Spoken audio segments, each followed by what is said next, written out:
Bienvenidos a la segunda temporada del podcast Historia en Blanco y Negro, un programa en el que cada semana nos acercamos al pasado para descubrir lo menos contado y quizá más atractivo de la historia. ¿Estás preparado? Despegamos. Capítulo 4. Erotismo en el siglo XIX. A veces, cuando me encuentro sumida en la creación de una novela, como es el caso, la narración de un capítulo o de una escena me lleva a investigar sobre un tema que se presenta tan curioso que siento la necesidad de compartirlo contigo. Hoy te hablo del erotismo en el siglo XIX. En esta nueva novela, que tengo a punto de caramelo en el momento en el que escribo este artículo o grabo este podcast, presento a una mujer del siglo XIX, adelantada a su época sin ninguna duda. Una dama de la alta sociedad italiana, de la que poco se ha hablado y que destaca por ese halo de secretismo entre la leyenda y la realidad. Tanto es así que se convierte en una de las protagonistas. Y no solo eso, sino que además una de las escenas que tienen que ver con ella, como te decía, me lleva a dar forma a este artículo sobre el erotismo en el siglo XIX. Los pies de la mujer han sido, son y serán un objeto de deseo para algunos hombres. Y es que los pies femeninos son uno de los símbolos más característicos del fetichismo, que ha dado para gastar mucha tinta sobre él. ¿Pero por qué? ¿De dónde viene ese deseo? Esto es muy sencillo. Lo prohibido siempre atrae, nos llama la atención. Dame la mano, que vamos de paseo por el siglo XIX para descubrir lo erótico de la época. ¿Qué es el erotismo? La RAE lo define en su primera acepción como lo que excita el placer sexual y en segundo lugar es cualidad de ciertos hechos y situaciones que estimulan la sensualidad.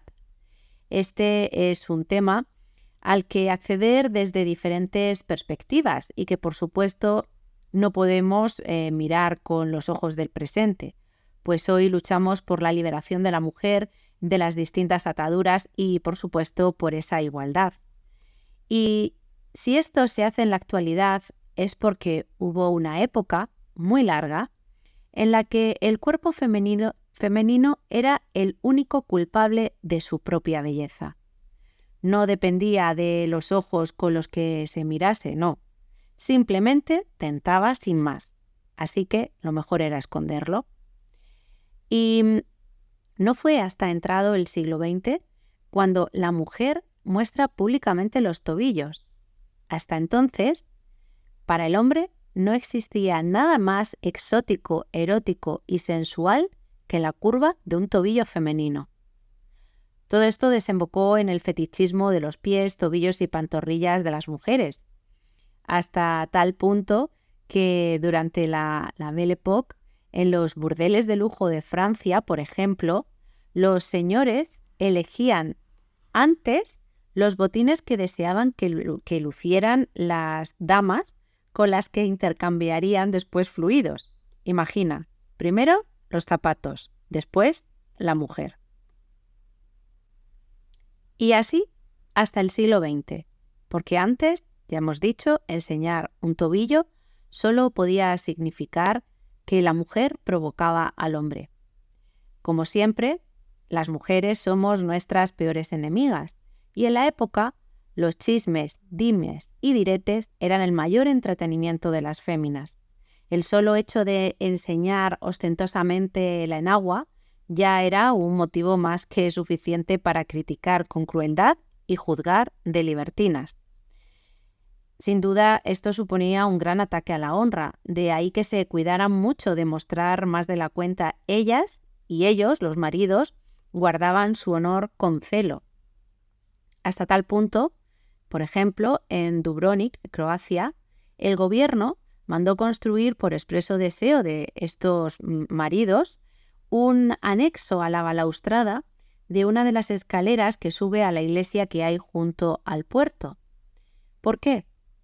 Pues para que al levantarse las señoras un poco esas grandes faldas con sus miriñaques, con el objeto de no pisarse y acabar con los dientes clavados en la escalinata, esto las que contaran con la dentadura completa, por supuesto, pues ningún hombre malintencionado mirase los tobillos o las pantorrillas que pudieran quedar a la vista.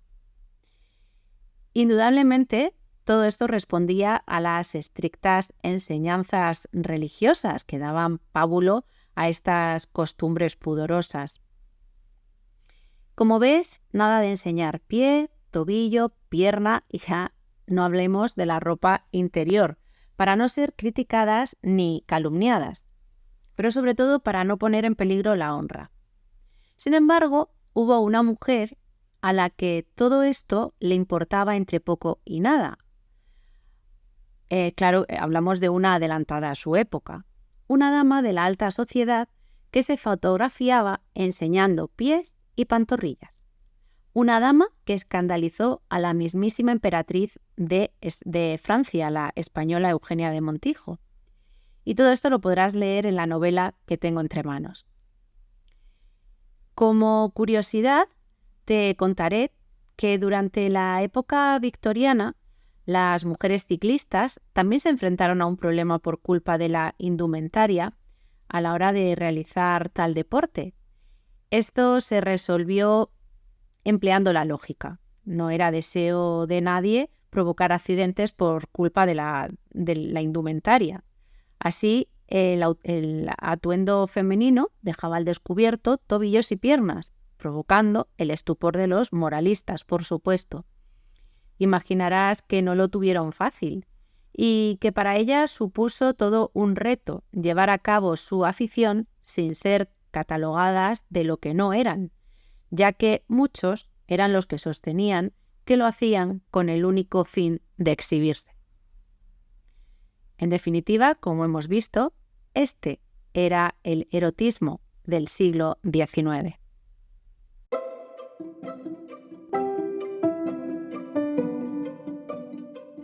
Te espero la próxima semana para dar un nuevo paseo por el pasado. Mientras tanto, disfruta del presente. No olvides suscribirte al canal y regalarme un like si te ha gustado.